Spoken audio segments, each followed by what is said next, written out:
وَلَقَدْ يَسَّرْنَا الْقُرْآنَ لِلذِّكْرِ فَهَلْ مِن مُّدَّكِرٍ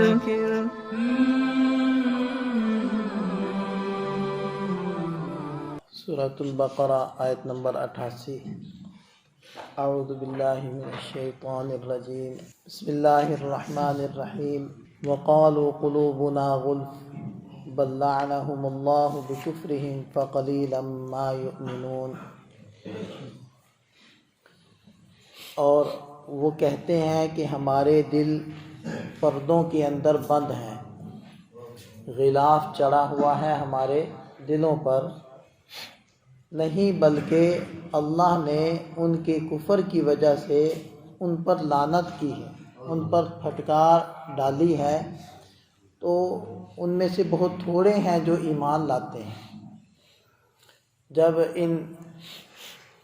یہود کو دعوت دی جاتی تو آگے سے شیخی کے طور پر شیخی بگھارتے ہوئے کہتے کہ ہمارے دل تو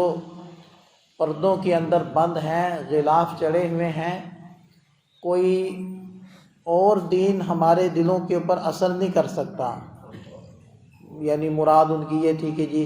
کوئی باطل دین، ہم چونکہ یہودیت پر ہیں، وہ حق مذہب ہے، اب اس کے علاوہ کوئی بھی باطل دین وہ ہمارے دلوں کے اوپر اثر نہیں کر سکتے۔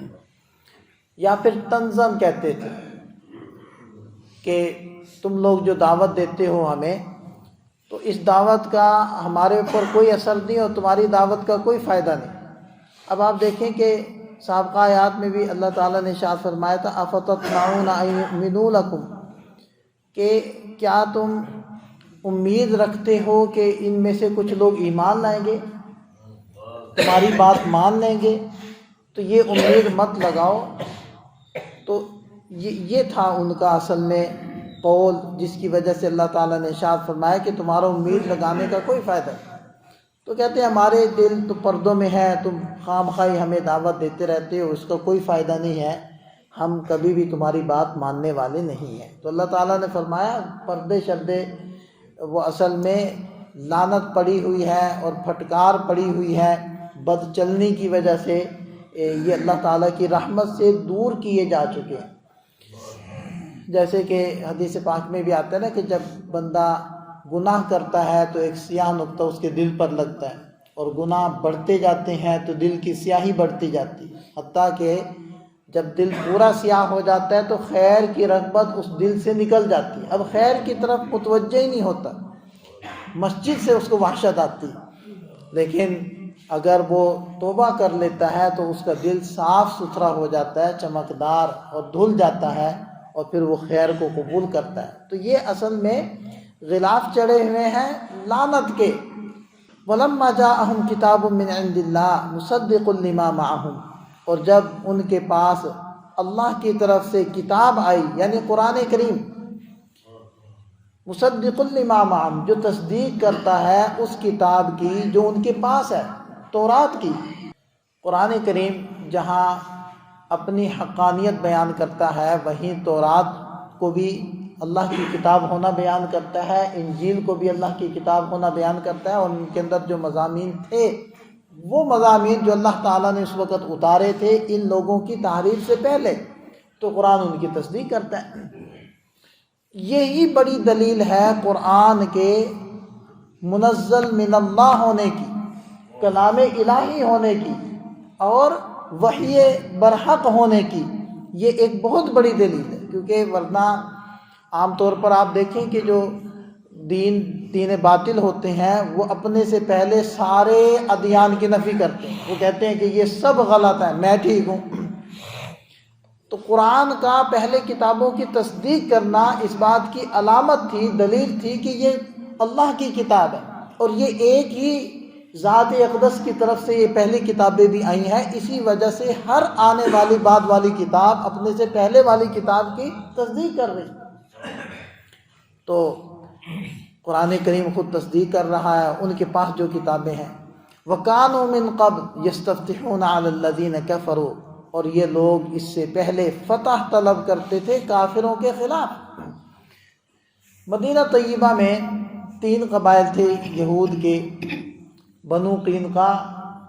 بنو قریظہ اور بنو نذیر، اور ان لوگوں کی کچھ نہ کچھ کھٹ پٹ یا چپکلش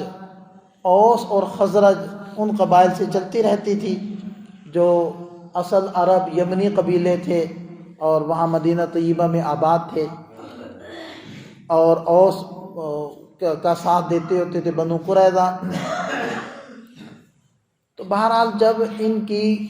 کافروں کے ساتھ، جب ان کی اوس یا خزرج کے ساتھ جب بھی مٹھ بھیڑ ہوتی یا پھر بات چیت ہوتی تو یہ کہا کرتے تھے کہ کوئی بات نہیں، ابھی تو ہم مغلوب ہو جاتے ہیں، عنقریب ایک نبی آنے والے ہیں، اس نبی کے اوپر کتاب بھی نازل ہوگی، ہم اس نبی پر ایمان لائیں گے اور ان کے ساتھ مل کر تمہارے خلاف لڑیں گے، پھر تم ہمیں ہرا نہیں پاؤ گے۔ تو کیونکہ ان کی کتابیں نبی پاک صلی اللہ علیہ وسلم کی پیشن گوئیاں کرتی تھی، وہ موجود تھی پیشن گوئیاں۔ بلکہ ہم کل ہی مسلم شریف کی حدیث پڑھ رہے تھے تو اس میں نبی پاک صلی اللہ علیہ وسلم کے پاس ایک یہودی کو لایا گیا جس نے بدکاری کی تھی، تو آپ علیہ السلام نے ارشاد فرمایا، یہودیوں سے پوچھا کہ تم بتاؤ کہ تمہاری کتاب میں بدکاری کی کیا سزا ہے؟ تو انہوں نے کہا کہ یہی کہ منہ کالا کر کے گدھے پر بٹھا کر اس کو شہر کا چکر لگوا دینا اور اس کے بعد شہر بدر کر دینا، یہ ہمارے یہاں سزا ہے۔ تو آپ صلی اللہ علیہ وسلم نے ارشاد فرمایا کہ کیا تورات کے اندر یہ سزا لکھی ہوئی ہے؟ کیونکہ یہ سزا نہیں تھی۔ تو کہنے لگے ہاں لکھی ہوئی ہے۔ تو آپ علیہ السلام فرمایا لاؤ تورات۔ تو وہ تورات لائے اور اس کو پڑھنے لگے، اور جہاں وہ سزا کا تذکرہ تھا وہاں ایسے ہاتھ رکھ لی۔ تو آپ علیہ السلام نے فرمایا یہ ہاتھ اٹھا کر یہاں سے پڑھو۔ تو اس کے اندر سزا اگر محسن ہے، یعنی وہ شادی شدہ ہے تو پھر اس کی سزا سنسار،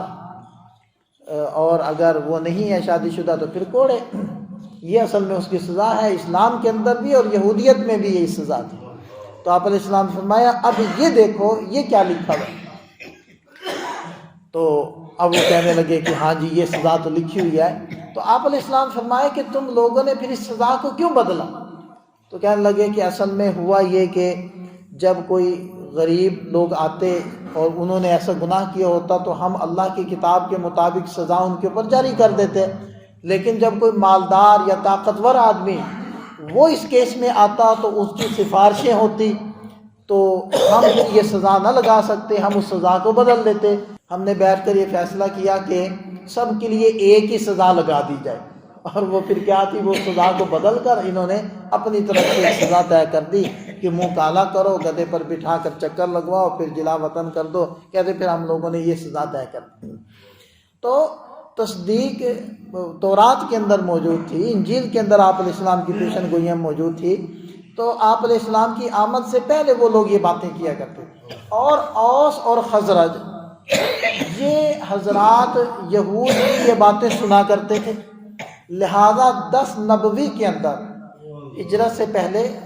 مکہ مکرمہ میں 10 نبوی میں جب اوس اور خزرج کے کچھ احباب سے نبی پاک صلی اللہ علیہ وسلم کی ملاقات ہوئی حج کے موقع پر،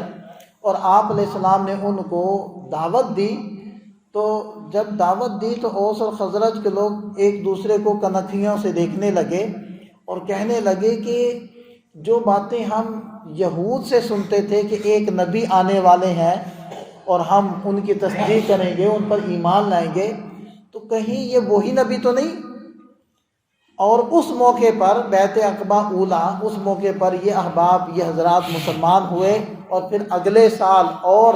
احباب آئے اور وہ مسلمان ہوئے، اور آپ علیہ السلام کے مدینہ طیبہ کی طرف ہجرت سے پہلے بہت بڑا حصہ مدینہ طیبہ کا وہ مسلمان ہو چکا تھا۔ اسی لیے تو ہجرت کے موقع پر وہ سارے احباب استقبال کے لیے کھڑے تھے، اور جب یہود نے یہ دیکھا اور علامتیں پہچانی کہ واقعتاً یہ تو وہی نبی ہیں کہ جن کی پیشن گوئیاں ہماری کتابوں میں موجود ہیں، تو صرف ضد کی بنا پر کہ یہ بنو اسماعیل میں سے کیوں ہوئے، بنو اسحاق میں سے کیوں نہ ہوئے، تو اس ضد کی بنا پر انہوں نے کہا کہ ہم ایمان نہیں لائیں گے اور ہم مخالفت کریں گے۔ آپ اس کو اس مثال سے سمجھ لیں کہ اب دیکھیں کہ مسلمان کیا کہتے ہیں، وہ یہی کہتے ہیں نا کہ جی آخری جب زمانہ آنا ہے تو پھر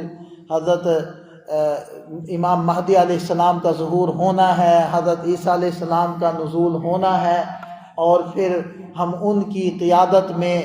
ان سب لوگوں کے خلاف لڑیں گے، اور خراسان سے لشکر نکلے گا، کالی پگڑیوں والے ہوں گے، اور پاکستان کا بھی کچھ حصہ وہ خراسان کے اندر آتا ہے تو ہم بھی ان کے ساتھ ہوں گے۔ اب دیکھیں مسلمان یہ باتیں کر رہے ہیں اور سب کے اندر، سب کے ذہنوں میں یہ باتیں موجود ہیں۔ اب اللہ نہ کرے ہم میں سے کسی کے زمانے کے اندر، کسی کی زندگی میں یہ حالات آ جائیں، حضرت امام مہدی علیہ السلام کا ظہور ہو جائے، حضرت عیسیٰ علیہ السلام نازل ہو جائیں، ان کی تصدیق نہ کرے اور مخالفت کے لیے کھڑا ہو جائے، تو یہ مسئلہ تھا ان کا یہود کا۔ اللہ تعالیٰ اس چیز کو یہاں بیان فرما رہے ہیں، وَكَانُوا مِن قَبْلُ، اور یہ یہود اس سے پہلے يَسْتَفْتِحُونَ عَلَى الَّذِينَ كَفَرُوا، فتح طلب کرتے تھے کافروں کے خلاف کہ اللہ وہ نبی بھیج دے جس نبی کی بشارتیں ہماری کتابوں میں موجود ہیں تاکہ ہم ان پر ایمان لائیں۔ فَلَمَّا جَاءَهُم مَّا عَرَفُوا كَفَرُوا بِهِ، جب وہ کتاب آ گئی جس کو یہ پہچاننے لگے کہ یہ واقعتاً وہی کتاب ہے، کفروا بِهِ، اس کا انکار کر بیٹھے۔ فَلَعْنَةُ اللَّهِ عَلَى الْكَافِرِينَ، اللہ کی لعنت ہو کافروں پر۔ تو یہ جو ضد ہوتی ہے نا، ضد، خواہ مخواہ کی مخالفت، یہ انسان کی جو حق دیکھنے والی آنکھیں ہوتی ہیں نا وہ بند کر دیتی ہیں۔ تو کبھی بھی انسان کو کے اندر ضد نہیں آنی چاہیے، ہمیشہ اللہ تعالیٰ سے یہ دعا کرنی چاہیے، اللہم ارنا الحق حقا وارزقنا اتباع، اے اللہ حق دکھا اور اس کی اتباع کی توفیق عطا فرما، وارنا الباطل باطلا وارزقنا اجتنابا، اور باطل دکھا اور اس سے اجتناب کی توفیق عطا فرما۔ ہمیشہ اللہ تعالیٰ سے یہ دعا مانگنی چاہیے۔ اللہ تعالیٰ ہمیں سمجھ عطا فرمائے، عمل کی توفیق۔